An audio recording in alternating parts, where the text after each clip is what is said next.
disenfranchised grief. We're really going to be talking about what missing educational milestones means for professional development. It's definitely at the top of a lot of our minds as educators, students, recent grads. I think today we're going to be trying out a new method, which is about Socratic. It's a Socratic method, right? That's how you say it? Yep. I'm having a hard time speaking, apparently. But I'm really excited to kind of introduce this platform to any of you guys that are new.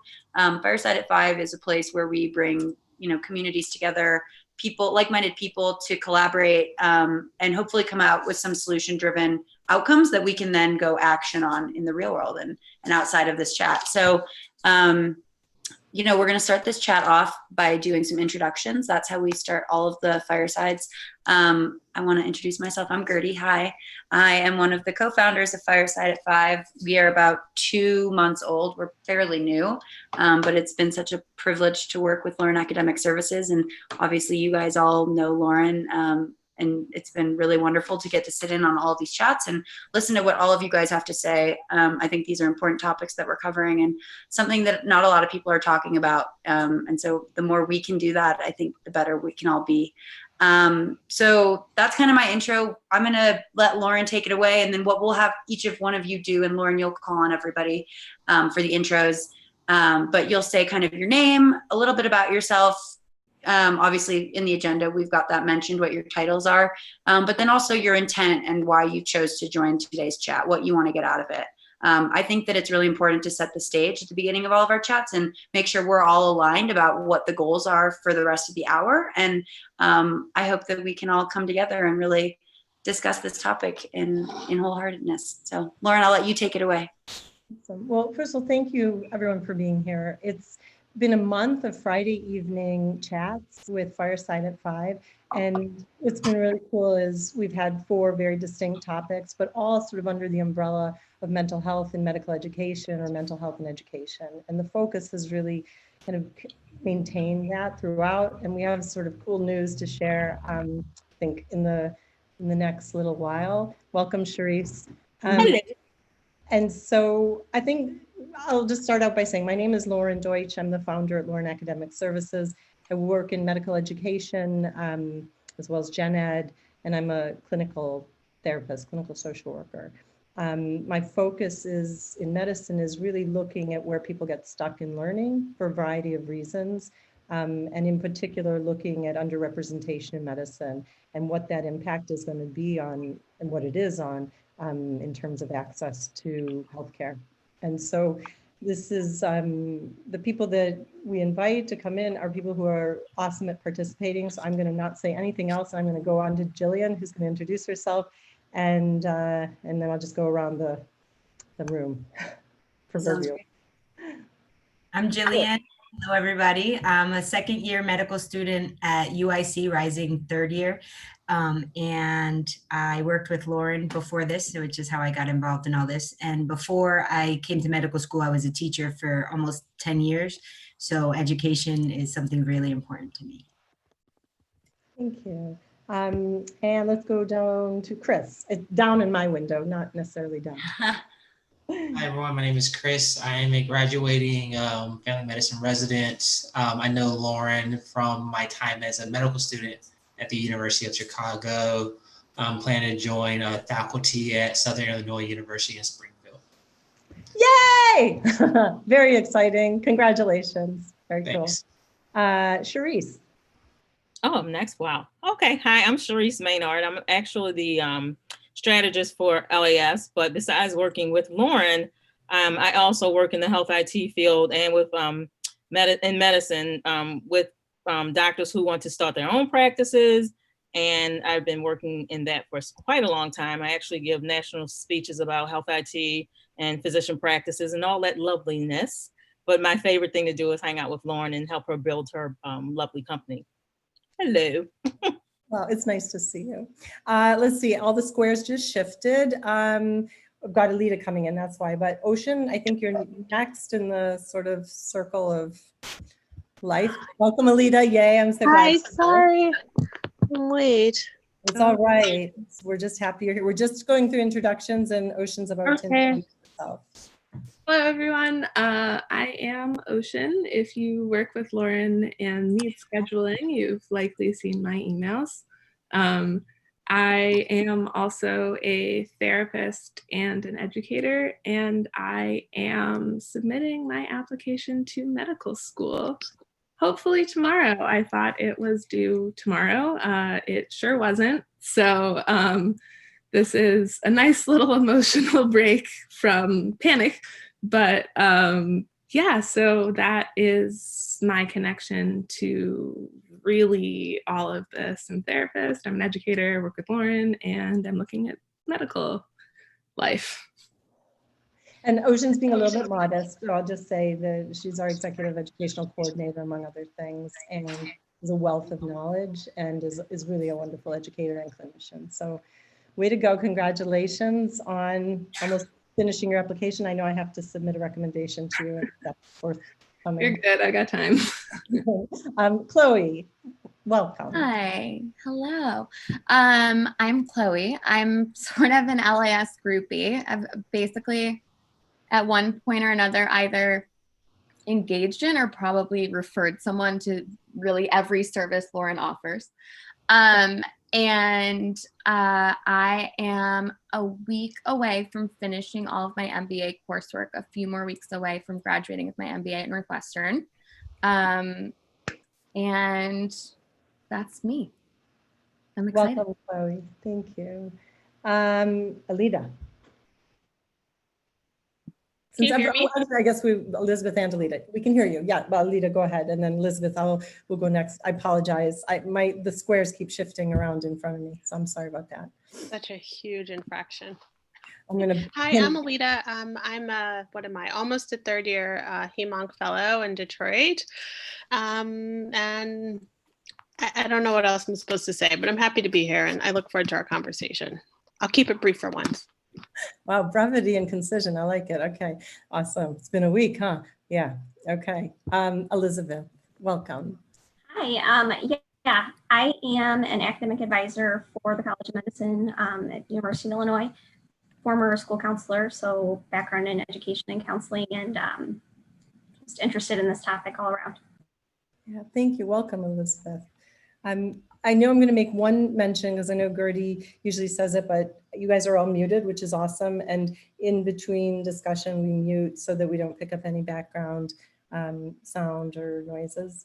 I posted in the group chat some information about the format for tonight. So if you want to take a look and just scroll up, I really encourage you to use the group chat to shout out to each other, write nice things. If you have other questions or thoughts or ideas, please put them in there and share them with us. But the format, as Gert said, was around a Socratic method. And so basically what we're going to be looking at is sort of a voting thing where I'm going to pose a question, or Gertie will pose the question, and we'll put the choices in the group chat, but you'll have basically an A or a B choice, like a yes or a no. And then you want to think a little bit about why yes or no. You're allowed to sort of switch sides. You're allowed to change your mind, etc. I don't think anything that we're talking about is going to be way over the top, but maybe. And the deal is that everyone needs to just be very respectful of differing opinions and ideas. And so when we share them and so forth, just make sure that that's something we're being respectful of. Any questions, please refer to the link that was sent out by Fireside at 5. And if you look underneath, I put a little bit of information about just what you're encouraged to do and so forth. So without further ado, I will post the first question in there. I'll let Gertie kind of take it away from us. And hang tight, let me put this in really fast. Just a heads up to everyone too, I'm going to be taking notes in the agenda. So you guys will all have access to those notes at the end of this call if you want to look back to kind of what we talked about. Additionally, since this is being live streamed, you can watch it back on YouTube. And that's a good way to watch it as well. So I'll kind of be taking notes and pop in and out of discussion where I can. But Loren, would you like me to vote as well?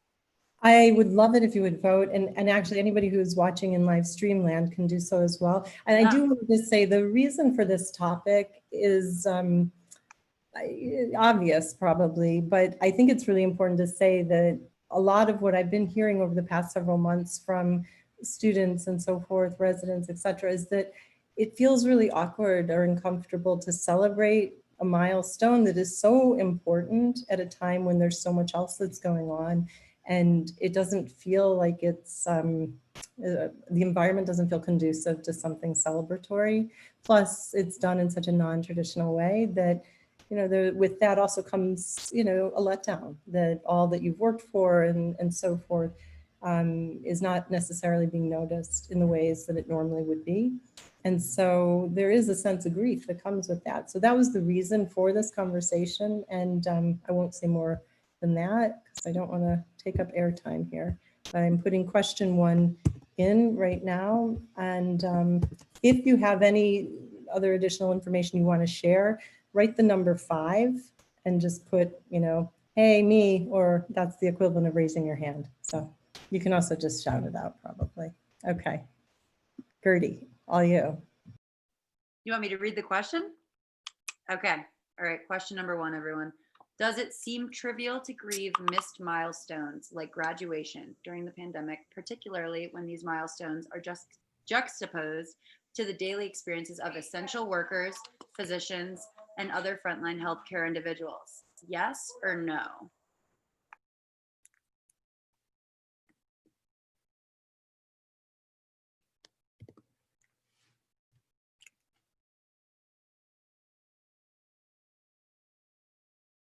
I have to say, since, you know, this is like Jeopardy, the first person to buzz in gets to sort of speak. So we're going to listen to Chloe tell us about why she thinks that is the case. So, yeah, I thought I'd be a contrarian. No, I think I'm interested to hear from all of you because I think most all of you are actually in medical professions or sort of adjacent professions. And so I think that the work that you're doing now is particularly important. And I think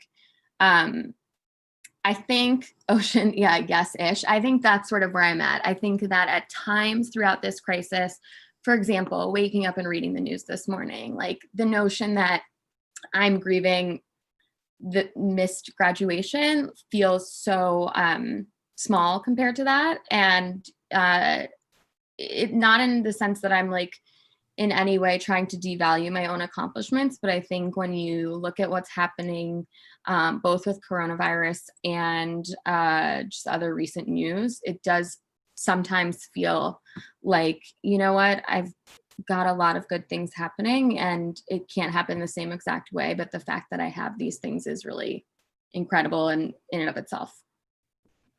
yeah, thank you. And Jillian, I know you've got a number 5 and then Lita too. And I think in this group, I know we're all very accustomed to talking very openly. And so I think from a racial perspective, what's going on is horrific. And I think there's quite a lot to say about that. And we do need to speak to it. So I'm not going to take time here. I'll let the conversation evolve. But Jillian, you're next. So I understand where Chloe's coming from. I think that if I were reading this question as a personal, does it seem trivial? Then I would say yes, I understand that. But how I read it was more of a societal. Does it seem trivial? And I have 2 things to say. I think 1, no, because if we only focus on negative things, then as a society, that can really get us down. And I think that could go down a really negative road and a place that I don't really want to see us be. And I think that celebrating the small things, like I've seen so many birthday parades and like of cars with balloons and graduation parades go by my house. And it lifts my spirits to see that people are still celebrating those small, what seem small or trivial, but in reality are not for that person. And that kind of segues into my second idea in that as a woman of color, I do know that it is hard for me sometimes to hear what my more privileged counterpart, like peers at school, are struggling with, things that I just don't seem a struggle at all. And it used to be very hard for me to hear that and not be very judgmental. And I know that when I'm a physician and as a teacher, everybody kind of has a different walk in life. And so what is really big in one person's life might be seemingly small compared to problems in another life. But at the end of the day, our brains don't know how to distinguish that level of stress. Like if it's the highest level of stress you have ever experienced, even though it's to one person seemingly trivial, your brain is still going through the same things that the person who's going through like more stress. And like, that's the whole example of like, you know, me before an exam versus somebody being chased by a bear, you know, like obviously the person who's being chased by the bear is in much more dire straits, whereas I'm just studying for something that I love to do, but my brain doesn't know the difference. And so, you know, all of the hormonal responses are the same. So I don't think it's trivial. And it's something that I have to work on to not put other people down who are more privileged than me, and also to not feel bad about myself when speaking to people who are less privileged than myself. Jillian, thank you. I think that's a really nice point. And I know, Alita, you had a number 5 as well as Chris. So why don't we go in that order? Alita and Chris. After Jillian broke all that down, I barely need to say anything, but I guess the thing that I thought about in the larger sense is that we are where we are. And even though now we're kind of all woke to the pandemic, I mean, you know, you care for these patients, every day there's a horror, right? And this is kind of what we're focused on now. But I think if we kind of, I never grade horrors and disaster in like the objective sense. I think it's more like subjective and individualized, and even individualized to us as a society, because somewhere there's something horrible happening all the way around the world, right? And a lot of times it's, I mean, if we think about a lot of what's happening in Africa, like every day, it's horrible. And if we do it on like a system of like the greatest horror, that's the only thing that we can grieve, then we never grieve anything. And so I think it becomes relative to our experience. And you know, you work hard to get these to finish something, and you not getting to celebrate the milestone is like a huge thing. I mean, I'm also like someone who, you know, I run like a half marathon because I just want the medal and the picture at the end. So, but I think that like those, I'm not even kidding. So, but whatever. But I think that those milestones are important, and there is space to grieve it. Yeah, I think that's absolutely right, Alita. What were you going to say, Chris? You're up next. So I find this question very interesting because I actually had a conversation with my program director about the fact that our graduation isn't going to be in person like it normally is. We're doing something virtual. And the irony of is a lot of my classmates actually are okay with doing something less formal, more laid back. But I think in sort of what's been already said about everyone's individual experience and not sort of judging or calling that into question, I think everyone has the right to grieve the loss, big or small. I think we as individuals have a responsibility about how we process that grief. One, to process it in a healthy way, and two, to be sort of mindful of how we process it, such that, you know, with sort of larger challenges and problems happening around us, maybe that's not the time to voice it in a more public forum. But we do need to have those outlets to express the grief. We do need to have like places where we can open up about what's bothering us, but we do have a responsibility of our neighbors and taking that a little bit into consideration about how we go about actually processing that grief. Thank you, Chris. I think that's absolutely right. Elizabeth, Sharice, do you have any pieces here to add or anything you'd like to say there? Well, I think while I understand people say, I should say, have the opposing position, we know that sometimes the missed milestones, we don't know how it impacts a person until 6 to 7 years after the event has happened. So to me, I think those milestones are very important because it does mark a certain period in our lives and that type of thing. Now, for myself, while graduation from high school held a feeling to me like I just was glad it was over. I was not happy, a happy-go-lucky person in high school. I thought I was too serious to be there.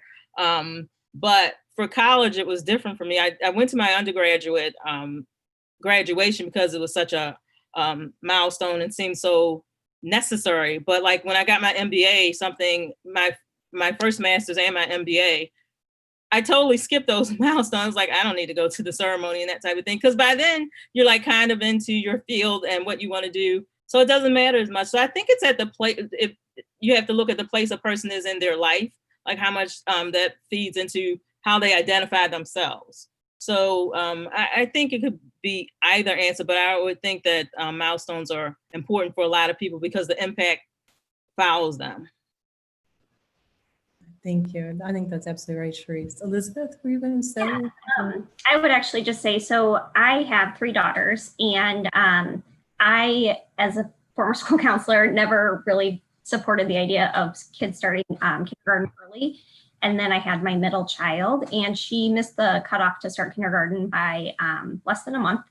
And she's incredibly intelligent. And after a discussion, we found out the principal got in touch with us and let us know, actually, we lived in one of the few school districts in the entire state of Illinois that did not have a formal school board policy that you couldn't start before you were 5. And so they brought her in. We asked if she wanted to go check out kindergarten one day, and she did. It was actually 2 weeks after kindergarten had technically started. It blew them away with what she was able to do and where she was at.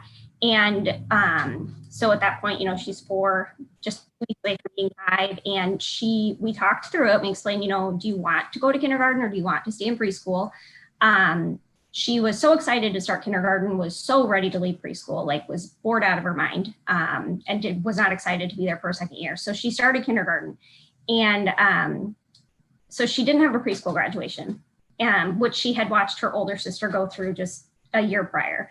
And then time passed and we moved districts. And so then in that district where she started school, there was no such thing as a kindergarten graduation. So she didn't have that, but she watched her younger sister have a kindergarten graduation. And now this year, parent of the year, she is a 6th grader getting ready to go to junior high and missed they don't do a graduation per se, but there's this 6th grade thing where the 6th graders stand outside the school and the whole school walks around and high fives them and everything.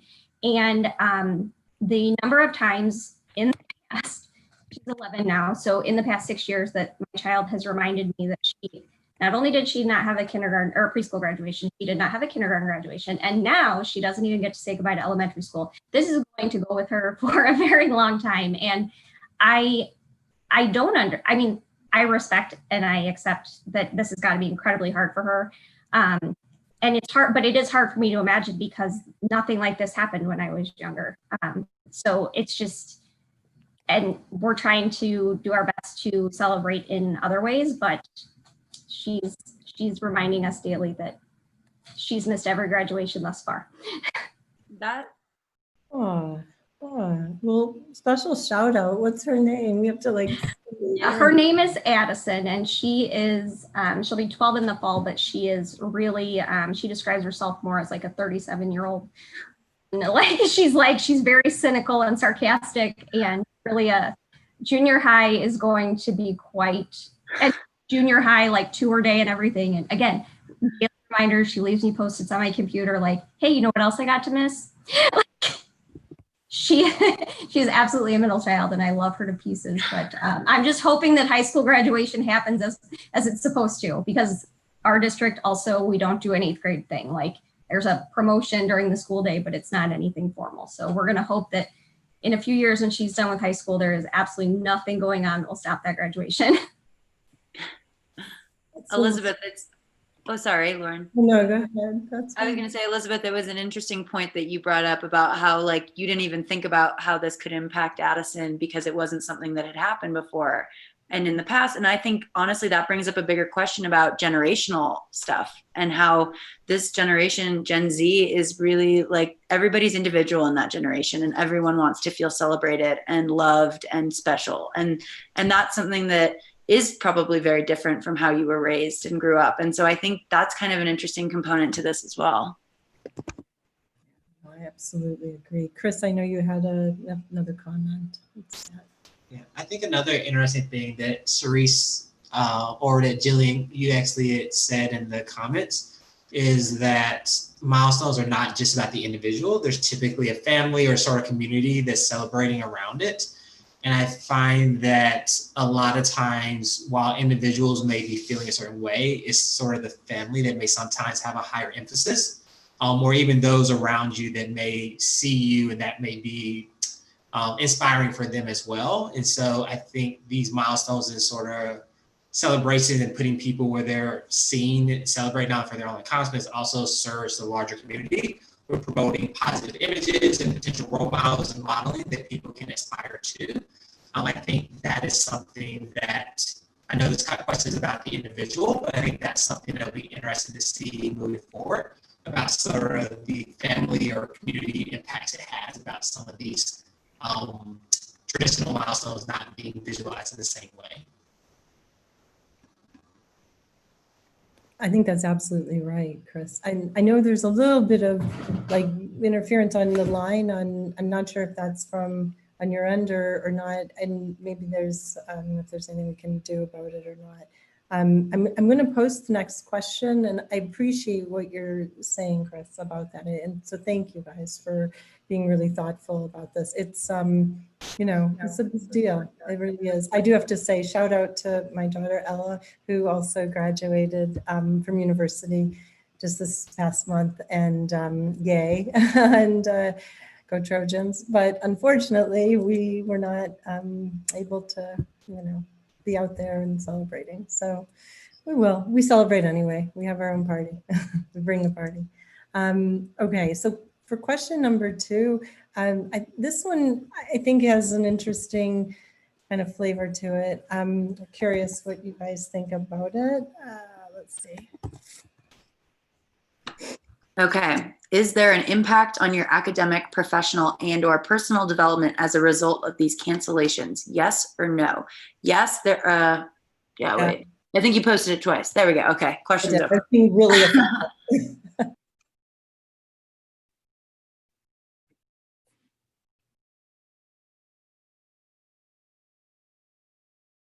Okay, well, we definitely have to go with the naysayer on this one. So we're going to start with Chris and then Jillian, I think, because they both said no. And so we typically start with the one that has the least amount of, you know, and there's no maybes allowed. Alita, you have to come down one way or the other. This is like serious dichotomous thinking, but it's Socratic method. So, you know, you got to come up with your evidence structure. Okay, Chris, you get to take it away.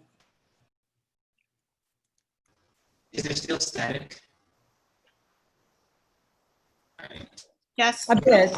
I'm going to log off and log back in. Why don't we start with Jillian and then we'll come back to Chris. Go ahead, Jillian. So for me personally, nothing has been canceled. It just didn't affect me. I did, I guess, feel a little bit bad for my friends, my original class. I should have been graduating this year from medical school. But ultimately, I was just like, oh, I'm glad I had to, you know, repeat that year so that way I didn't have to miss it. So I guess it could be a sort of yes, but I just feel like, no, I personally didn't miss anything. So for me personally, it didn't. But I can imagine that if I had personally missed something, it would have. Yeah, thanks. And Alita, since we made you come down, now it looks like we've got half and half at this point. So I probably said something too quickly, but Alita, you're next. I mean, I think, you know, my mom always told me happiness is a choice. And I think maybe for me personally, because I haven't missed anything. But B, like, I have to keep it moving. So like, oh my gosh, I love a ceremony. I can't even tell you. My husband's like, you love a spectacle.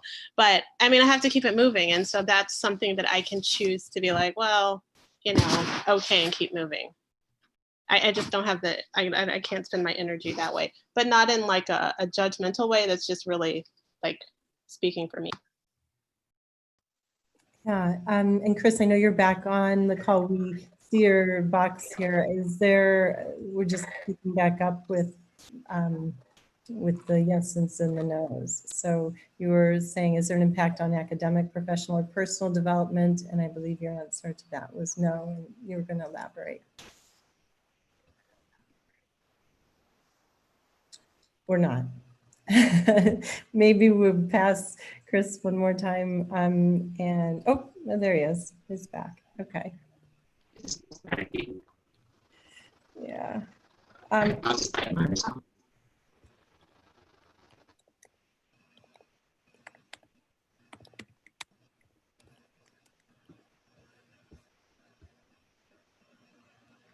Yeah, Chloe had a good idea about calling into the audio. that might make sense. That way you just have to mute your volume. But. That's funny. Okay, well, I feel like we could go to Charisse, maybe. You also said no. Yes. Nah, I don't.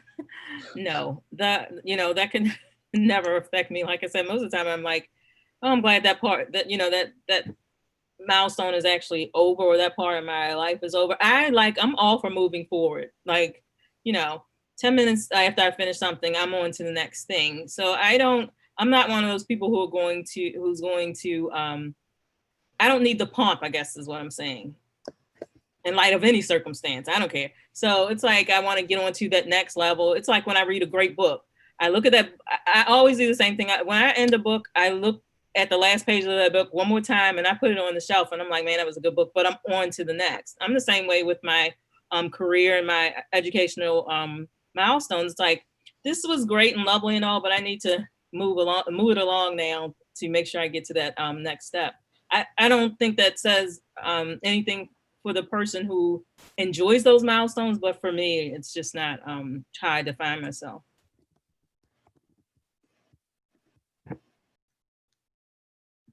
There was an interesting point brought up about extroverts versus introverts. Loren, what do you think about that? That's a good question. I'm actually going to just ask real briefly if we get, if there's a telephone number that Chris could have posted. I'm not sure if I know it because I'm only, seeing the link. So we'll get you in here, Chris, in a sec. I think in terms of introverts and extroverts, so you're talking to somebody who I would be a self-professed introvert, but with an extroverted social ability. I have like a social appropriateness.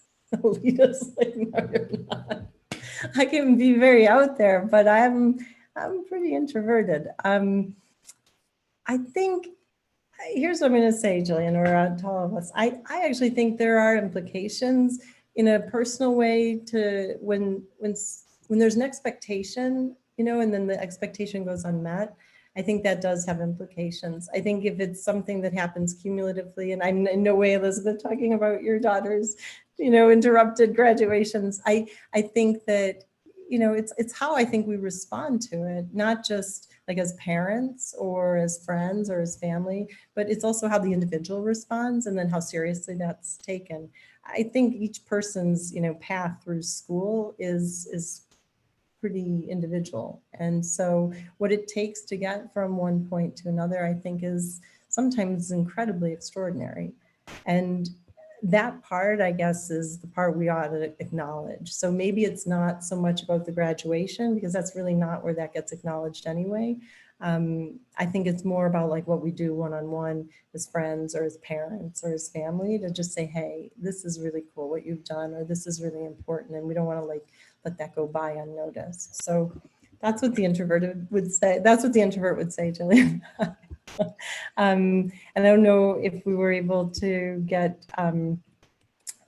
Chris on by phone or not, but I do see that he wrote something. Gert, I'll let you sort of read that as I get ready to post the next question. Yeah, so Chris, we're getting you that number.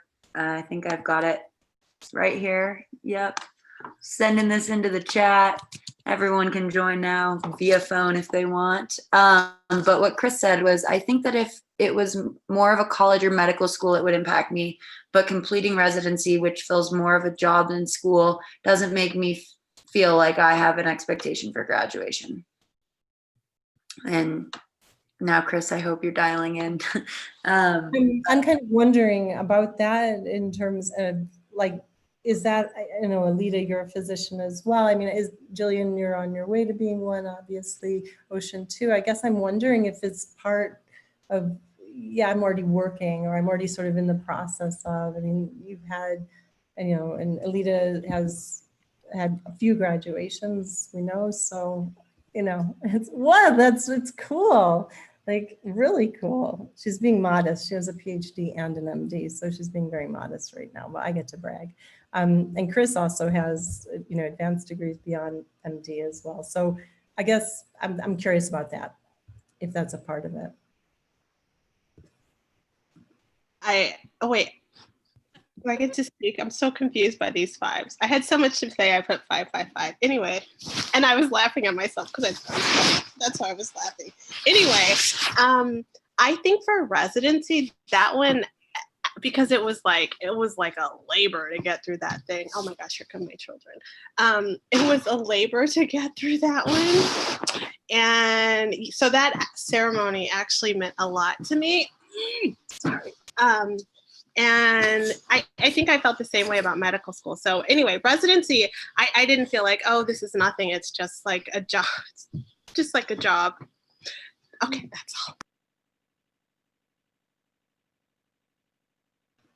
That's Anaya, everybody. I know, Ocean, you had something you wanted to add to that, so please go ahead. Yeah, I mean, for me personally right now, like I'm not graduating from anything, but it's a combination of my program has like a 2-year, my grad program had like a 2-year, 3-year mix. And so some of my friends who I started with are missing their graduations. And then also I work with children and adolescents. And so my clients are also missing their high school graduations. And so it's an interesting conversation because there are just very, very different responses across the board. For my grad program, our graduation is pretty small. So Alita's kids so cute. So for me, I think I would have been disappointed to miss that one just because it's such an intimate event versus high school. My kids are split. Half of them are like, oh God, thank God it's over. I don't want to see any of these people ever again. They issued me a cap and gown. Can I burn it? And the other half are extremely disappointed. And so as a therapist, it's kind of strange because it's not like code switching in the traditional sense, but code switching in terms of what is your view of education and how are we going to talk about it? Because if I'm talking about it as a milestone and you don't view it like that, then that's very different than if I'm talking about it as like, oh yeah, you're done with school. And that graduation was really important to them. So it's sort of like tiptoeing through the different options with them, which is a very interesting conversation because sometimes I'll get it wrong and I'm like, oh right, no, you care. Sorry. Thank you. I think that makes sense. I was asking Chloe because I'm curious.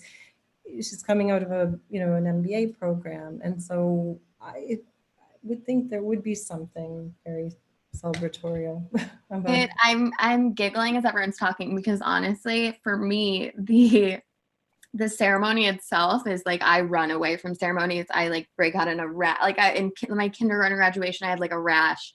So that's not the piece that that I'm so upset about. But to answer your question, Loren, they are doing, so Northwestern sort of at large is doing a virtual commencement, and Kellogg is also doing their school virtual commencement, which I believe will be live streamed. My younger sister graduated from her undergrad this year, and they sent like a recorded video, which I think was not like, we sort of felt like it was. If they sent it, it was like a YouTube link. Like it was like a YouTube link to pre-recorded speeches where people were standing at podium. There just was something about it where, I mean, we watched it a few days late. It was very unceremonious. But I think, yeah, like we got a free cap and gown, so I ordered it. That piece to speak to, what people were saying about family, like that's for my grandparents. Like I'll put it on and take a pic like 6 feet away, 8 feet away, 10 feet away. But I think that, I mean, my answer to the original question was yes, just literally in the sense that like I am in my parents' home, which is great, but I'm in my parents' home. Any company that I was speaking to that was hiring is no longer hiring. And so I think it's totally an opportunity. And I'm have a different opportunity now that never would have materialized had this not been the situation. But it's like a lot of things feel like it's opposite day a little bit in terms of what my expectations were. Yeah, I bet it does. Thank you. I know that I think with that, like what Chloe was saying, as we're segueing into the next question, I guess sort of giving thought to like, then what are the implications, right? As we see these canceled milestones, like really what will that mean? Because I think this is an extraordinary time, in the fact that offers or possible opportunities, you know, that once were right there on the forefront are kind of gone or just don't exist anymore. You know, that's not likely going to persist, but for right here, right now, today, that's where it is. So I guess that leads us to the next question. Gert, I let you read it. Here I go. Number 3. Are we more likely to see canceled milestones? Oh, wow, you're all typing. So now I gotta, okay. Are we more likely to see canceled milestones in the future, or will those milestones evolve now that we've had to adapt this year? And please explain. We're seeing some answers coming in. I'm seeing a lot of no's.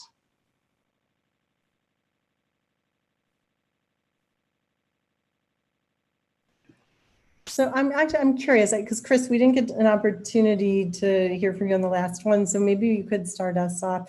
You're saying no, the milestones will evolve, but also people incorporating more technology. So say a little more about that. I'm curious what you're thinking. Yeah, I feel like, you know, when we talk about celebrating these milestones, like going virtual graduations or virtual ceremonies, I mean, I think it's very foreign for people going through it this year to sort of envision what does that mean. It's not as personalized. But I think moving forward, one, we already know that, you know, younger generation is always more technologically savvy, more integrated to their normal lifestyle interactions. So that it's maybe not as foreign for those coming up. And I think that, you know, after this year, programs will get more savvy with it, such that for however long it has to continue being something more virtual, it will get better with time and more people are getting used to it. But I think at a certain point, it'll go back once things are sort of in the clear, so that the milestones will always be celebrated in some format. That format will just shift and evolve with whatever the safety precautions are at that time.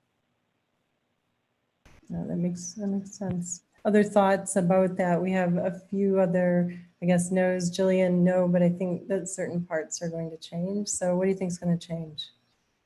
Curious. So like for this year's class, they did an activity that they've never done before, where they sent out mass emails asking for people to write messages to the graduates, and then they created sort of like a yearbook where they had pictures of all of the 4 years and then all the messages, you know, and just all these different things. So I feel like that was such a touching part that they would add that on potentially for future years. But I still think that there's going to be a live version. I also agree with Chris, where I think that things could be melded. So for example, you know, maybe you only get a certain amount of tickets to a graduation, but you could always have an online version, you know, and so it could always be live streamed. So I think that it's definitely going to look different, but I think that the idea that we would go completely virtual, I don't really see happening. I mean, in the future, Jetson style, yeah, but like in the near future, I don't think so. I know it seems like a kind of a funny question to be pursuing, but again, I know as a parent, I go back to this too, like what it felt like to, you know, see one of my children, I have 4 children, so to see one of them go through this, you know, incredibly intense program and work so hard and producing, you know, what I thought just was incredible creative endeavors, I don't know, product, film, and it was pretty neat to see. And then to not be able to show up at something like the screening, or to not be able to go to the graduation, like that was it. We miss it, and it doesn't feel frivolous, I don't think at all. But I guess, you know, as we're having this conversation as a backdrop to everything else that's going on in the world, yeah, I think that's the challenge we face, is how to take seriously something that is really poignant, but also, you know, amidst so much else that is tumultuous and overwhelming sometimes. So Let's see about Ocean. What are you telling us? Hello, I'm going to be the unpopular Y amongst the N's. I think for me, I think in my opinion, I guess not for me because I'm not graduating, this is going to be a really good gauge of which milestones we care about. Because I think that we celebrate a lot of milestones. Like I'm thinking of like The Incredibles, where it's like he is moving from the 4th grade to the 5th grade.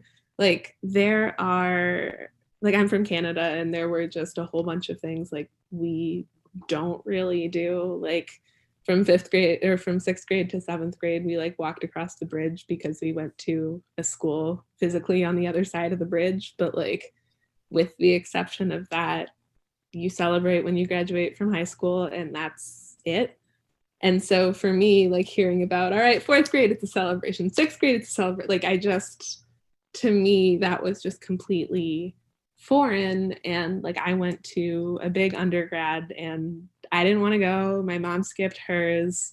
Like it's just, I'm wondering at what point we're going to take a look back at this and say, all right, fine, there was a tradition of Jillian. It's like there was a tradition of doing all of these things, but how much of it is because we felt like we needed to do it versus how much of it is actually as a whole, as a society, we care. And I think it was Jillian who was talking about like the yearbook thing. Like for me, the only reason I would miss a graduation is because I love a photo op. Like number one excuse to like, yes, I'm going to look cute. We're going to take pictures. Like aside from taking pictures, that's really the only thing I care about at graduation. Like my family cared about hearing my name. I cared about pictures. That was really it. I could take or leave the rest of it. I'm an introvert. I've not left my house in 2 weeks and it's great. And so, but yeah, no, for me, I'm just wondering which milestones we're going to want to keep after this versus which ones we can either discard or change or find some combination of both.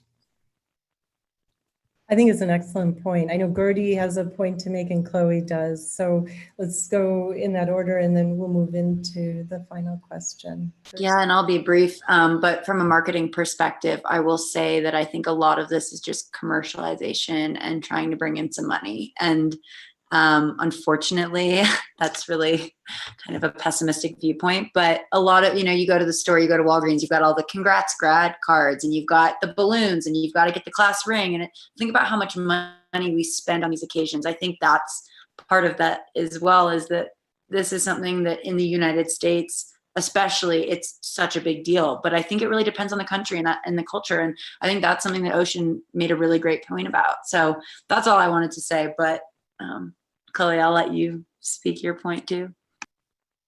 Yeah, no, I think in some ways, the way that I've thought about it, or the way that it's like, I think that with these particular milestones that we're trying to figure out kind of for the first time in this weird environment, I think it actually has given me for sure, and I know others, like a really unique opportunity to not really think so much about the how we celebrate them, but to like appraise what it is that we really care to celebrate, and with whom. And so I think in that sense, it's been sort of a gift or a silver lining for me to kind of be able to be in this weird paused zone and really actually be forced to reflect upon the past 2 years and pick out the pieces that I'm excited to, talk about and celebrate with everyone. And I don't know, it's different, but it's been kind of interesting.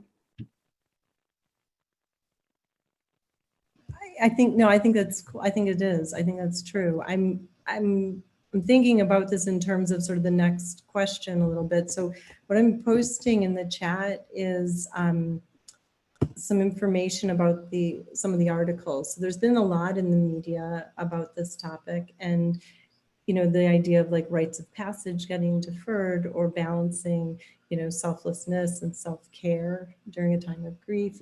And there was one last one, I think, the canceled graduation, the missing milestones, and kind of what it's like for younger adults. And I think that I do think developmentally there is some component to this that's relevant as well.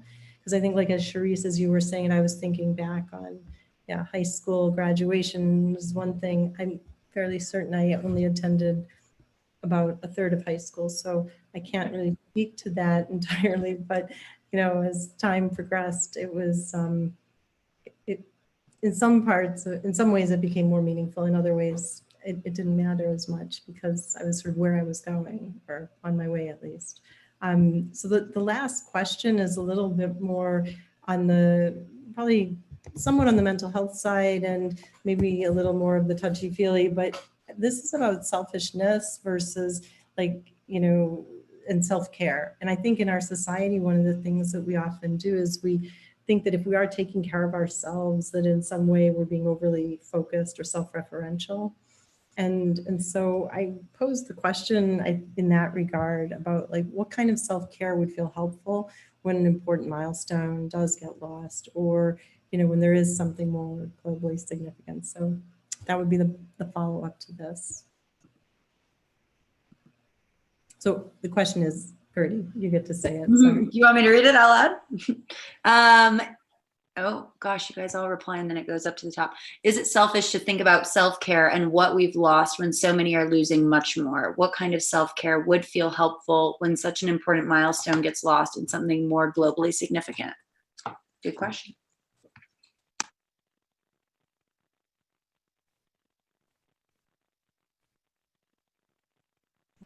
So I think let's start with Ocean. I know you jumped in, and I think you said no, but I've heard a lot of people say yes. So maybe speak to that for a moment. Yeah. So as a therapist, I'm always encouraging everyone to take care of themselves. Whether I've seen a lot of people also talking about self-care isn't bubble baths, it's brushing your teeth if you haven't for 2 days, or combing your hair for the first time in a week. And I think it's important to acknowledge that. But I think I've also heard a lot of people losing their jobs and feeling very uncomfortable talking about it because they're like, oh, well, I get unemployment, so that's okay. And it's not the worst. But there's sort of a hesitation to talk about a genuine loss, either loss of income, loss of career, loss of whatever else it is. Like for introverts, my girlfriend is practically dying of self-isolation right now. There is a lot of loss, and I think people feel guilty about acknowledging it. And so I think it's hard to practice self-care when self-care comes with guilt.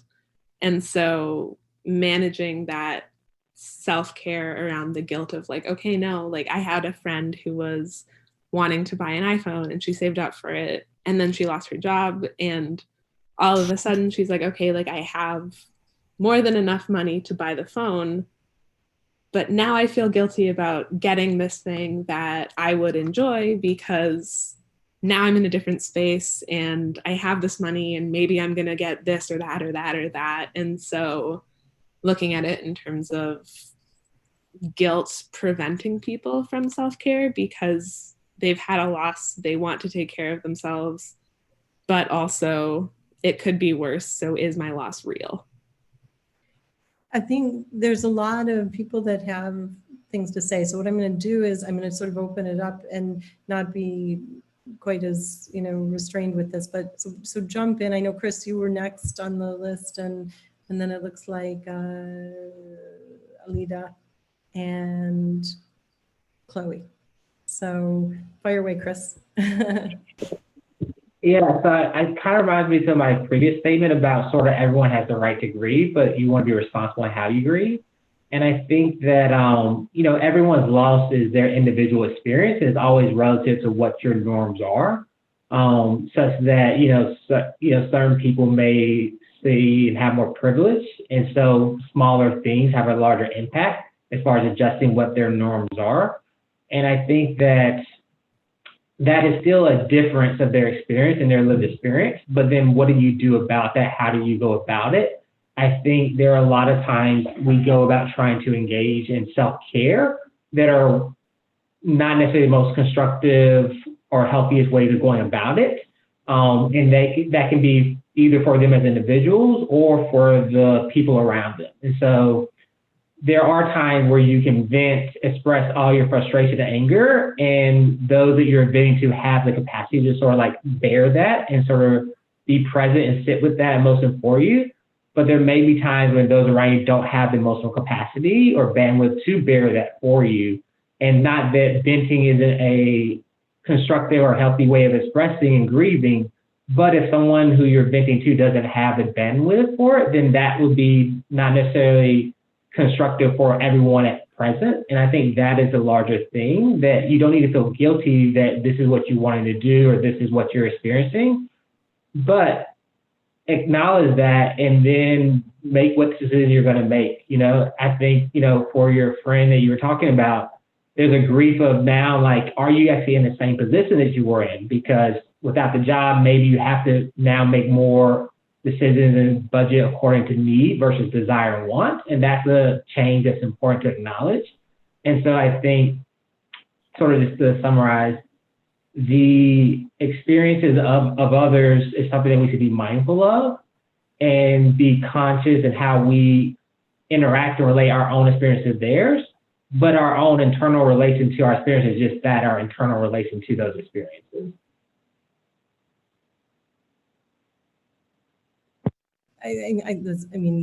It's so true, Jillian. I think you're expressing it very well. It's true. You've got this, like, you know, there's nothing else I could add to it. I think you're 100% on it.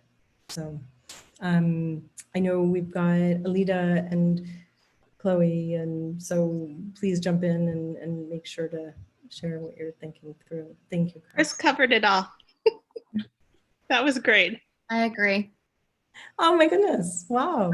That's awesome. I hope we're going to pull that sound bite out and write that one down. Sorry. That's a great invite for sure. We definitely have that recorded.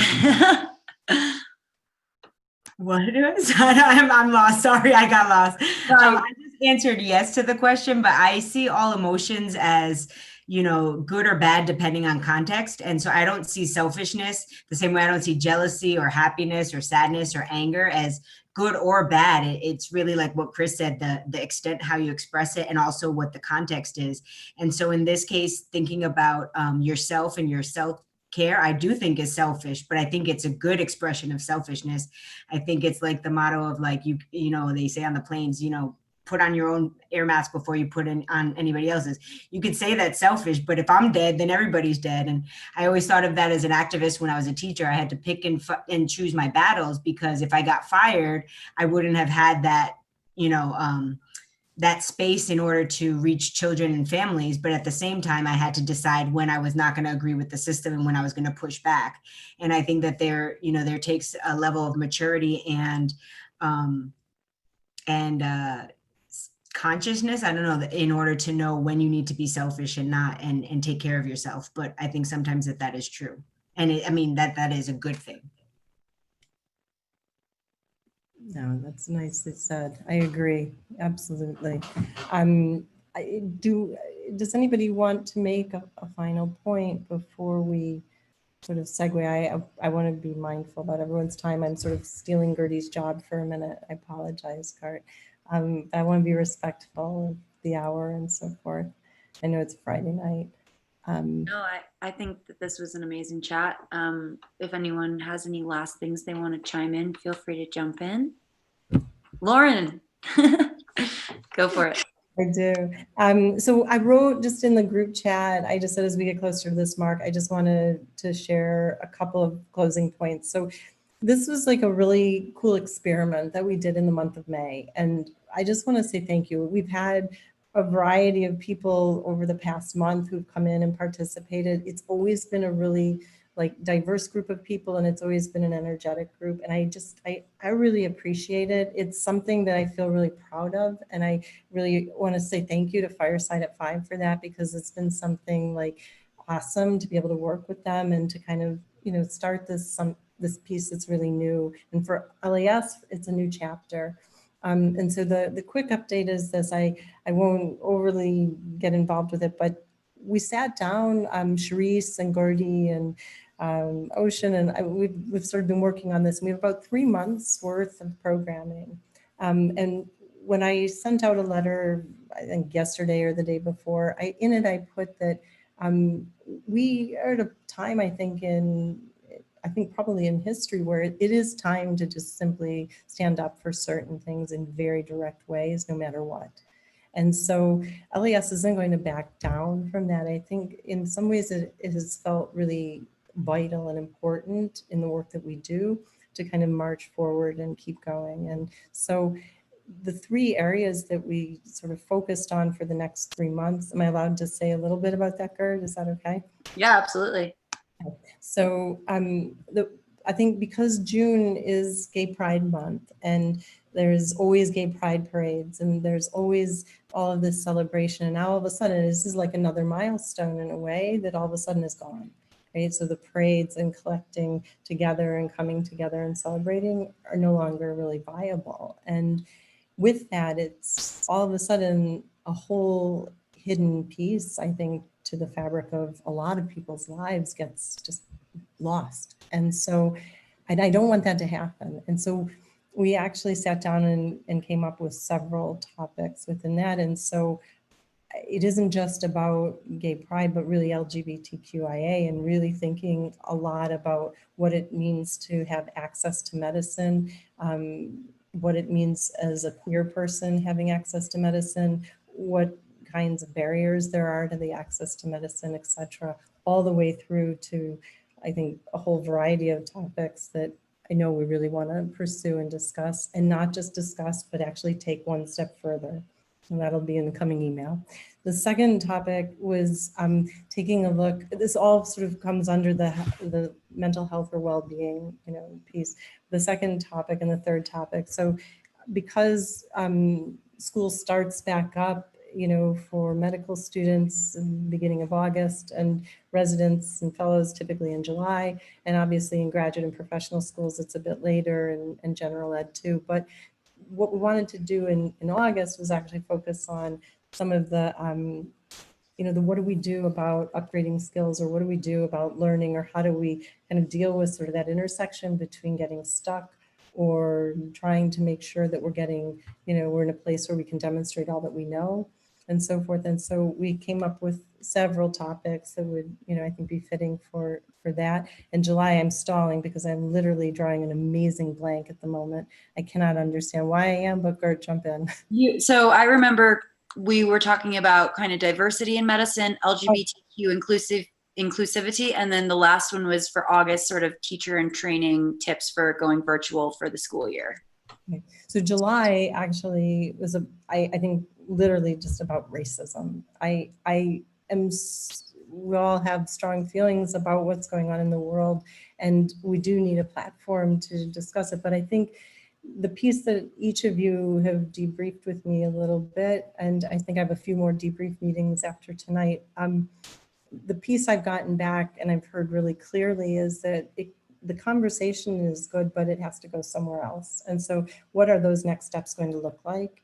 And so I have an idea for that I'm going to lay out in the email that you guys will all get. But I did want to sort of let you know that I have appreciated the feedback, because it's been really, really helpful and it's constructive. And so tonight, if you have more feedback and so forth, I definitely want to hear about it. We're open to it. And what I want to do is sort of invite you to think about how these moderated meetings go and what your role could be, because each one of you brings really neat flavor to what we're doing, and perspective and context and layer. And so I want you to think about kind of what that is like and what type of role you would want to have. And there'll be a long list of topics, and it's malleable, of course, so we have options going forward. But that will be forthcoming. So I just wanted to give that long-winded announcement and say thank you again for your participation. It means the world to me. So thank you. And this was an incredible chat. If you guys want to rewatch it, again, the link is on YouTube. And so we can send that out in an email to everybody in case you want to share with any friends or family or colleagues. And again, this has been such a great chat, and thank you guys all for participating. This series, this May series with Loren Academic Services, was the first series we've ever done as Fireside at 5. So huge shout out to LAS for, you know, trusting us with your work and letting us kind of, you know, make this happen with you. We're really excited to move forward and host these future series throughout the summer. So hopefully we'll see you guys on future chats. And please, again, tell your friends, tell your family, tell your colleagues.